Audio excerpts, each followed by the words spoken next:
Saya tidak setuju kalau penegakan hukum kita itu dijadikan seperti mainan politik. Apapun hari ini, ya, ini kasus yang sudah lama, tentu semua orang ya mengasumsikan, beranggapan bahwa ini nuansa politiknya sangat tinggi. Pun saya berpandangan demikian. Terlepas mau apapun itu alasan yang dibangun oleh KPK, tapi nuansa politiknya ini menjadi sangat tinggi. Kenapa? Ini kasus 2012. Kenapa kok baru sekarang ketika Gus Muhaimin mendeklarasi diri sebagai calon wakil presiden?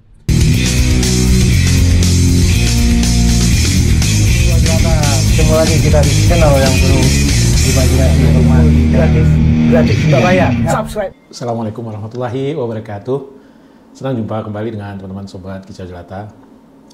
Kata orang, politik itu tidak mengenal teman sejati dan tidak juga mengenal musuh abadi yang ada kepentingan abadi. Tapi Bang Kicau ingin mengganti bahwa politik itu tidak mengenal teman sejati, tidak juga mengenal musuh abadi, yang ada adalah kalkulasi potensi.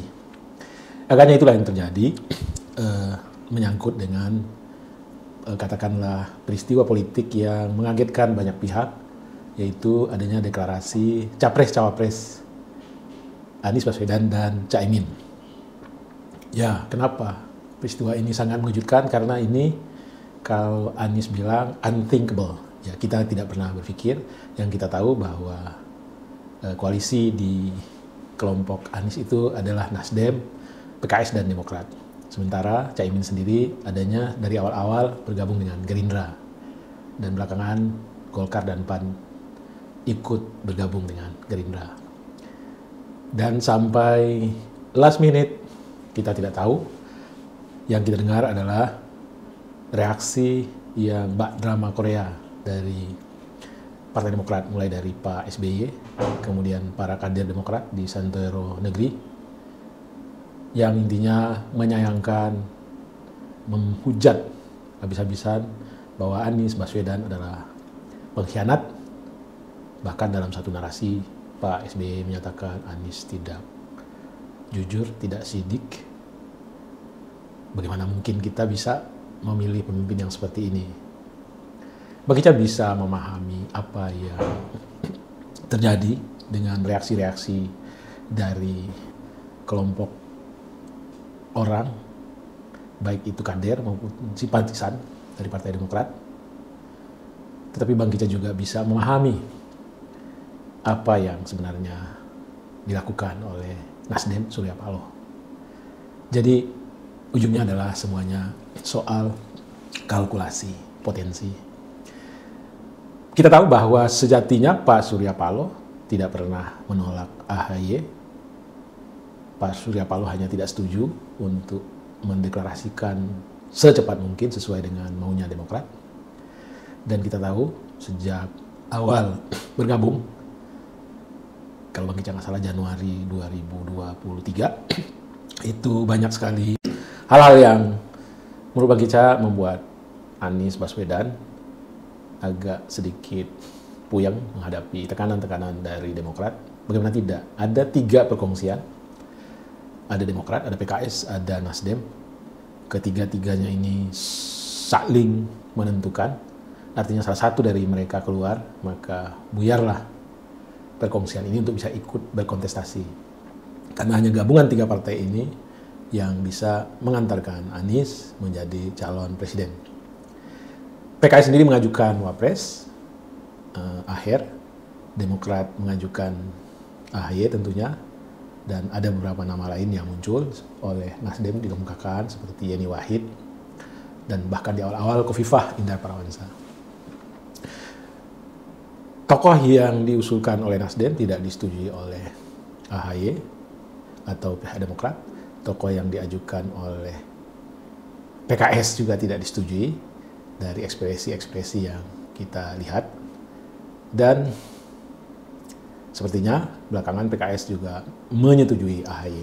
Anies juga menyetujui AHY. Bahkan Anies ketika diminta untuk melamar secara resmi, Anies memenuhi dengan tulisan tangannya sendiri yang belakangan beredar. Dan yang mengungkap adalah Pak Surya Paloh tidak setuju dengan AHY. Padahal sejatinya nggak seperti itu, berdasarkan penjelasan Anies di narasi atau di Mata Najwa, bahwa sejatinya Pak Surya Paloh tidak keberatan dengan AHY, tapi Pak Surya Paloh tidak mau untuk langsung buru-buru mendeklarasikan. Nah, ini soal kalkulasi potensi. Tentu sebagai politisi senior, Pak Surya punya hitung-hitungan yang mantap, yang mateng, yang benar-benar secara hati-hati beliau harus matang dalam mengambil keputusan, dan itulah yang terjadi. Ternyata memang politik itu sangat cair. Ada momen di mana Caimin merasa dikecewakan, dan ada momen di mana Caimin bertemu dengan Surya Paloh dan konon katanya ditodong. Dalam proses yang sangat pendek, Caimin menyatakan siap menjadi cawapresnya Anies. Tentu Mbak Gayung bersambut, deklarasi segera dilakukan, karena hanya dengan dua partai ini saja, yaitu Nasdem dan PKB, itu sudah lebih dari cukup untuk mengantarkan mereka berdua, Anies dan Caimin, menjadi calon presiden dan calon wakil presiden. Jadi sekali lagi ini hanya soal kalkulasi. Demokrat mendesak agar koalisi perubahan dan persatuan cepat-cepat mendeklarasikan Anies AHY juga soal hitung-hitungan potensi, prediksi potensi. Karena kalau nggak cepat-cepat diumumkan, bisa buyar. Dan ternyata yang benar adalah perhitungannya Surya Paloh. Tidak menolak, tetapi jangan buru-buru. Dan kalkulasi Surya Paloh tepat. Bagaimanapun, memasangkan Anies dengan Muhaimin secara elektoral jauh akan memberikan dampak dibanding Anies dengan AHY. Kenapa? Karena ceruk pasar PKB dengan Nasdem berbeda. Nasdem adalah ceruk pasarnya kelompok nasionalis dan itu dominan di luar Jawa, sementara PKB adalah kelompok Islam modernis, dan itu ada di Jawa Tengah, Jawa Timur, intinya di Pulau Jawa. Yang menarik adalah komentar dari Arief Puyono, elite Partai Gerindra, soal reaksi SBY dan orang-orang Partai Demokrat. Bagaimana komentar dari Arief? Mari kita ikuti. Bang. Ya, Emang bener Bang, Anies itu pengkhianat Bang? kata siapa? Itu Demokrat Bang, teriak-teriak terus Bang. Gak sidik, gak mana gitu kata SBY gitu. Iya, kayaknya Gini sedih. loh, ya, kalau ngomong itu ngaca, ya, jejak digital atau rekam jejak di media digital itu gak bisa hilang, Mas. Sekarang ya, kalau kita lihat flashback ke belakang, terbentuknya koalisi perubahan, PKS, Nasdem, Demokrat. Pernah nggak Nasdem sama PKS itu setelah mencalonkan Anies sebagai capresnya bertemu dengan partai-partai di luar koalisinya secara formal? Enggak sih Bang. Kan nggak pernah. Nah, tapi si AHY coba cek jejak digitalnya, bertemu Mbak Puan di Senayan, Ya. langsung terlontarlah kata-kata Mbak Puan, bisa saja AHY jadi cawapresnya Ganjar, ya kan? Tetap dagang ya Bang ya. Ya kan? Terus Demokrat mengundang Partai Gerindra, kemana? Ke kantornya kan? Ya. Lalu ada kata-kata dari Sekjen Gerindra, kalau bisa ya Demokrat berkoalisi dengan Gerindra, ya kan? Lalu Prabowo menemui SBY di Pacitan, ya kan? Bener nggak? Betul. Jadi yang berkhianat siapa? Pernah nggak Surya Paloh misalnya bertemu Megawati setelah mendeklarasikan Anies secara resmi sebagai capres? Pernah nggak? Nggak pernah. Pernah nggak Surya Paloh ketemu Prabowo lagi? Nggak pernah. Nggak pernah. Kalau sebelum ada Anies kan ketemu. Prabowo datang ke kantornya Nasdem, ya nggak? Iya. Surya Paloh ke Hambalang, ya kan? Nah sekarang salah nggak? Kalau ada gerakan politik, ada gerpol yang seperti itu mencurigakan, terus Surya Paloh membuat keputusan bergandengan dengan PKB. Sementara PKB ketika dipinang oke, karena PKB juga kan belum ada kepastian hidup bersama Gerindra. Iya. Kenapa tuh Bang PKB kok bisa? Ya salah satunya kan apapun memang udah ada perjanjian politik. Ya kan Caimin akan jadi cawapres. Ya mungkin kan Caimin nggak sabar, ya kan? Nggak sabar diikat, ya kan? Nggak sabar menjadi satu di pelaminan dengan Prabowo untuk Pilpres 2024. Sementara ada tawaran yang lebih menjanjikan, Lebih konkret ya Bang? lebih konkret, yaitu bersama Nasdem. Selain itu kan banyak namanya isu-isu politik di kalangan politisi, dikatakan Caimin udah dibayar, Caimin gampang dibayar, terus ada di Tempo bahwa Caimin akan diselesaikan oleh Erik. Wah, marah lah pasti Caimin tuh, Bang. Nggak ada harga dirinya dong Caimin. Nah sekarang Caimin ini memperlihatkan harga dirinya, PKB memperlihatkan warnanya, ya kan kecelai semua kan akhirnya. Iya betul. Ya akibat perbuatan sebelumnya. Kalau AHY nggak genit, ya genit ke PDI, genit ke Gerindra, apa iya ada cara Nasdem untuk melepaskan AHY? Kan takut juga dong kayak begitu, artinya kan ditodong di leher tuh Nasdem sama PKS kalau AHY caranya begitu, membargain Anies. Ya, jadi flying victim tuh SBY sama Demokrat tuh hari ini, seakan-akan dia dihianati. Lihat dulu anaknya kemana aja gitu loh, ya kan? Bener nggak?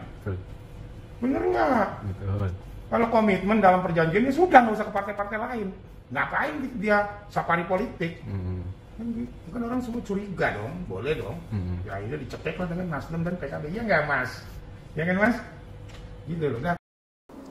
Ya, itu tadi komentar dari elite Partai Gerindra yang menurut Bang Ica orang ini eksentrik. Lalu ada peristiwa lainnya pasca penetapan atau pendeklarasian Anies dan Caimin sebagai capres dan cawapres di Surabaya yang dilakukan oleh Partai Nasdem dan Partai PKB. KPK menyatakan bahwa akan mengusut kasus yang terjadi pada saat Caimin atau Muhaimin Iskandar menjadi Menteri Tenaga Kerja hampir lebih dari 10 tahun yang lalu, tahun 2012. Dan ini menurut Bang Kica sangat aneh sekali. Kenapa harus begitu lama menunggu kasus ini untuk diselesaikan? Komisioner KPK telah berganti, gonta-ganti.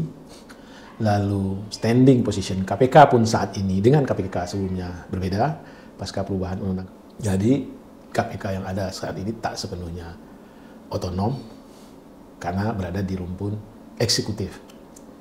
Dan tentu saja ini tidak bisa ditepis tudingan orang bahwa KPK mulai ikut-ikutan bermain politik.